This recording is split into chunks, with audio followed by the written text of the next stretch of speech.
Sabemos que es un poco complicado conseguir madera seca de estas dimensiones, y si se consigue está cuarteada o con fallas, las cuales no nos ayudan para el trabajo que vamos a realizar.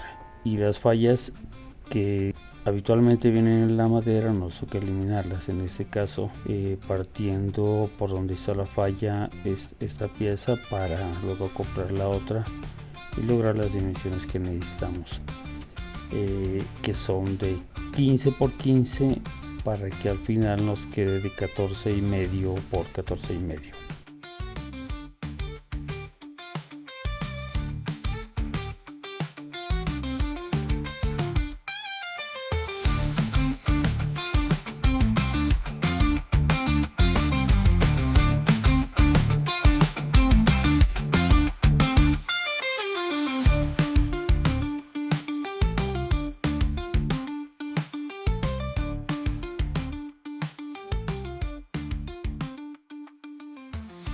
Continuamos partiendo la madera de las dimensiones que queremos conseguir.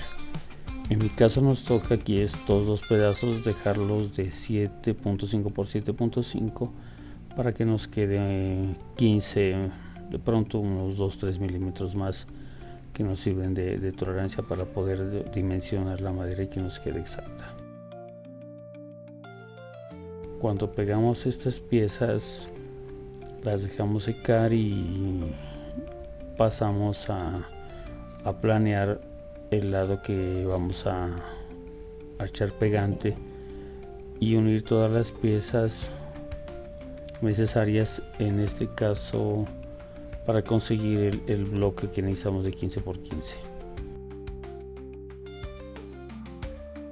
Le colocamos todas las prensas necesarias que hagan una buena presión y nos quede un tronco, digámoslo así, muy bien armado. Tenemos el tronco ya listo. Ahora sí lo vamos a eliminar un poco las fallitas que nos quedaron y lo vamos a dimensionar ya de 14.5 por 14.5.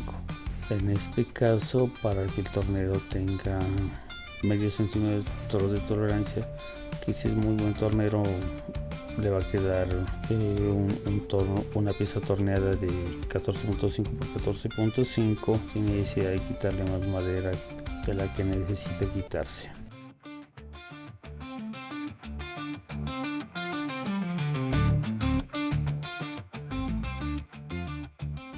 Aquí dimensionamos el largo, que son de 81 por 81.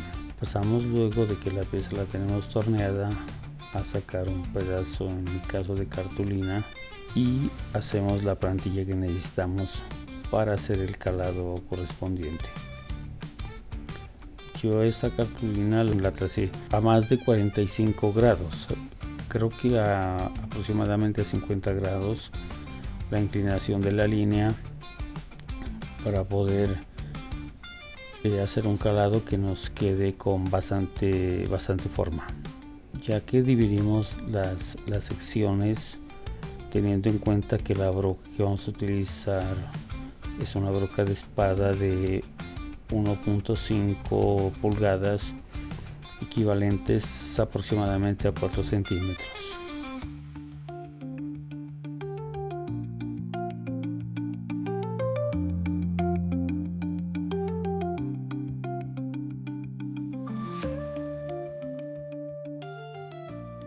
Trazamos unas curvitas asemejando cómo va a quedar, para tener una referencia por donde debemos perforar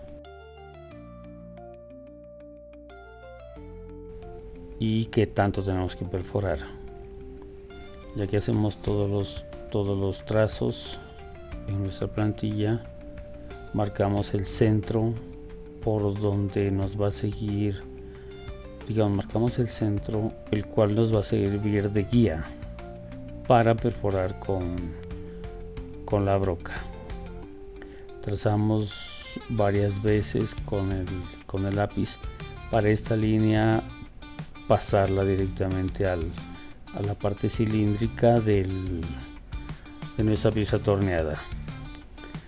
Ya que la tenemos, empezamos a rayar por donde habíamos trazado la línea y la copiamos sobre el otro lado, de tal manera que al hacerle presión nos pase o nos copie sobre la parte cilíndrica del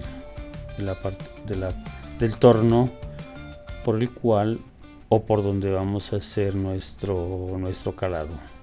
Ya que lo tenemos plantillado, pasamos a rectificar cualquier parte que no haya pasado bien, y empezamos a hacer las perforaciones que sean necesarias para luego empezar a pulir nuestro calado. En este caso compré la broca, pensé que venía afilada, pero desafortunadamente no, y me tocó afilarla. Ya con una broca bien afilada empezamos a hacer las perforaciones, como dije antes, necesarias para empezar a tallar.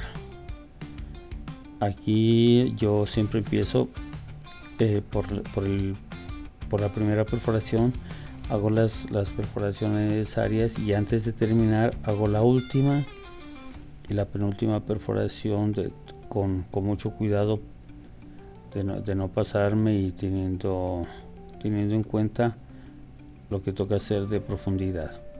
Que tenemos eso, empezamos a quitar los excesos. En este caso unas partes como en forma triangular, la cual lo vamos a tallar solo con un formón, no necesitamos más herramientas. Con un formón bien afilado empezamos a quitar. Entre perforación y perforación nos damos cuenta la cantidad de madera que nos sobra, de tal manera que no hay donde perdernos. La misma perforación nos da una guía de qué es lo que vamos a tener que quitar.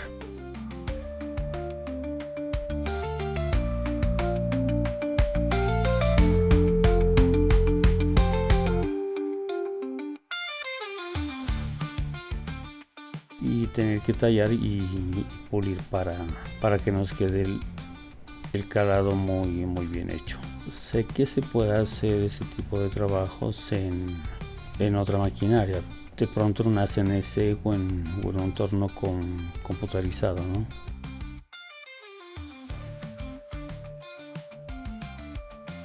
Y ya terminamos de hacer o de quitar la madera sobrante. Con unas gubias pulimos las partes que nos quedan un poquito roñosas y pulimos al máximo las formas ya para que nos quede terminado. Trazamos un bosel que lleva este torno o este calado, un boselito aproximadamente de 14 a 15 milímetros. Yo lo trazo así a mano, apoyándome sobre el dedo para que nos quede de la misma dimensión y rectificando, ¿no?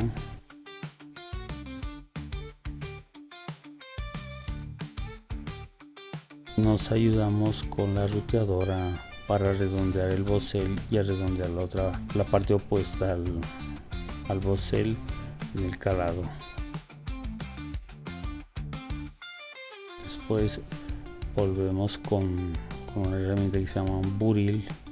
Con ese buril hacemos una raya por donde habíamos hecho el trazo, y lo hacemos aproximadamente a 3 o 4 milímetros de profundidad. Eso sí, nos toca hacerlo con mucho cuidado.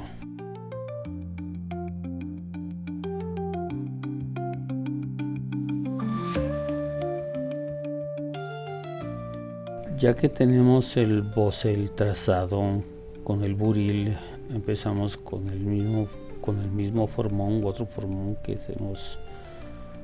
nos permita quitar el exceso, hacer un pequeño desbaste, que ya a cuestión de gusto lo vamos a hacer de esta forma o más redondeado o más plano, ya depende del gusto de cada quien, ¿no?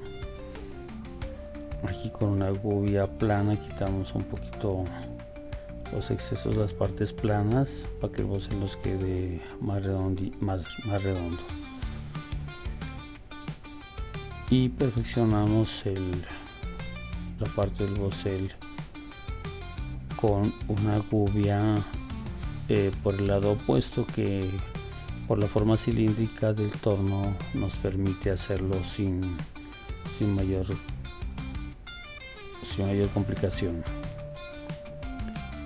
y lo hacemos a todo lo largo de los boceles. En este caso son en los 3 boceles.